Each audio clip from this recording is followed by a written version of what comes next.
पहले गुरजीत सर का ही रुख करेंगे। गुरजीत सर, इसके पीछे एक बहुत बड़ी वजह यह भी कि साहब कोई अलग स्टैंड फॉरेन पॉलिसी को लेकर या जिस तरीके से जियो पॉलिटिक्स में अमेरिका अपनी भूमिका निभा रहा था उसमें कमला हैरिस ले भी नहीं सकती थी। जो बाइडेन एडमिनिस्ट्रेशन के साथ वो जुड़ी हुई, उसका फ्रंटल फेस वो, और ऐसे में कंटिन्यूटी इसकी जिम्मेदारी, जो डेमोक्रेटिक लाइन है उसकी जिम्मेदारी, उसी को तो आगे बढ़ाना था कमला हैरिस को। यही एक बैगेज बना उनके लिए।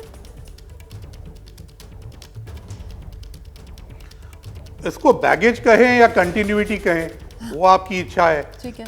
अगर कमला हैरिस जीत जाती तो कम से कम एक साल तो वो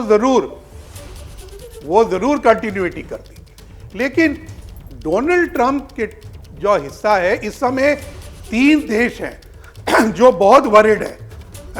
एक है यूक्रेन, दूसरा है जर्मनी और तीसरा है जापान, जहां तो अभी सरकार भी नहीं बनी है। ये सब देशों के ऊपर बहुत प्रेशर आने वाला है डोनाल्ड ट्रंप की ओर से।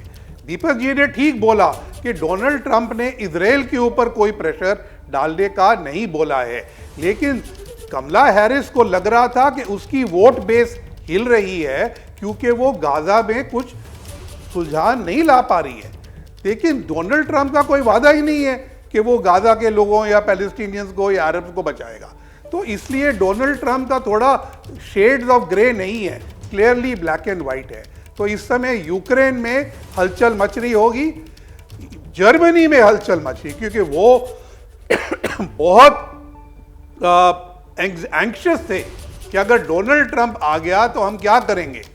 और जापान को भी एक एंग्जाइटी है क्योंकि जापान में तो खुद सरकार नहीं है, तो वो क्या नया जो पीएम बनेगा वो डोनाल्ड ट्रंप से कैसे आगे बातचीत करेगा, ये एक बड़ा क्वेश्चन चिन्ह है। इसमें अगर कोई कंट्री कंफर्टेबल है तो वो भारत है, क्योंकि भारत ने दोनों रुखों से अच्छा संबंध बनाया है और प्रधानमंत्री मोदी का राष्ट्रपति ट्रंप के साथ पुराना अच्छा रिश्ता है।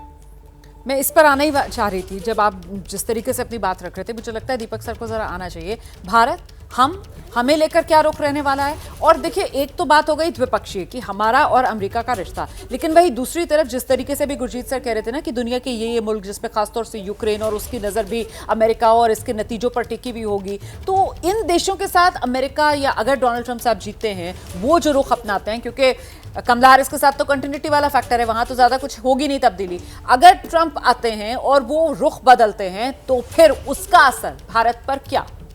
सबसे पहले तो मेरा मानना है, मैम, जो उनके फ्रेंड्स हैं, उनके सर्कल है और जो मेरे सर्कल के अंदर हैं, कुछ कॉमन लोग हैं, former senators, congressmen, academics, advisers, वो कहते हैं सबसे पहले तो इसने 20-25 लोगों की लिस्ट बना दी है। पहले 24 घंटे में स्टेट डिपार्टमेंट से, डिफेंस डिपार्टमेंट, सबको बोलेगा गुड बाय, फिर मुलाकात होगी 4 साल के। सफाई करेंगे डोनाल्ड ट्रंप साहब कंप्लीटली। पहली टर्म में भी उसने कहा था कि मैं वॉशिंगटन की जो दलदल है, the swamp, I will drain it, उसको साफ कर दूंगा। उसके बाद ये फिर बाकी चीजों में फोकस करेगा। अब वो जो सर्कस का जोकर है, जो बेगिंस्की नहीं, जो बेग करता रहता है, क्या नाम है, ज़ेलेंस्की, माफ करिएगा, तो वो जो वहां बैठा हुआ है, उसका तो मातम होगा अगर मैं ये क्या होगा। और मेरा मानना ये फिर से है, मैम, कि डोनाल्ड ट्रंप इज केपेबल। उसको कहेगा, देख भाई टाइगर, तेरे को बहुत हमने मदद कर दी है, अब जो कुछ है मैं तेरे को और कुछ नहीं दूंगा, तूने लड़ना है टू द लास्ट यूक्रेनियन, तू लड़, मैं अब तेरे लिए कुछ नहीं करूंगा। और फिर यूरोपियंस भी पीछे हट जाएंगे। जर्मनी को डर यही है कि बहुत ज्यादा आगे बढ़ गया था रूस के साथ पंगा लेने में, वो भी अब पीछे हट जाएगा वहां से। और जापान में तो सरकार बनी नहीं है, वो देखना चाहेंगे। Donald Trump will be good for India. Narendra Modi के बारे में कहते हैं, good man, a good friend, but a tough negotiator. उनकी बॉडी लैंग्वेज, उनकी केमिस्ट्री बहुत तगड़ी है।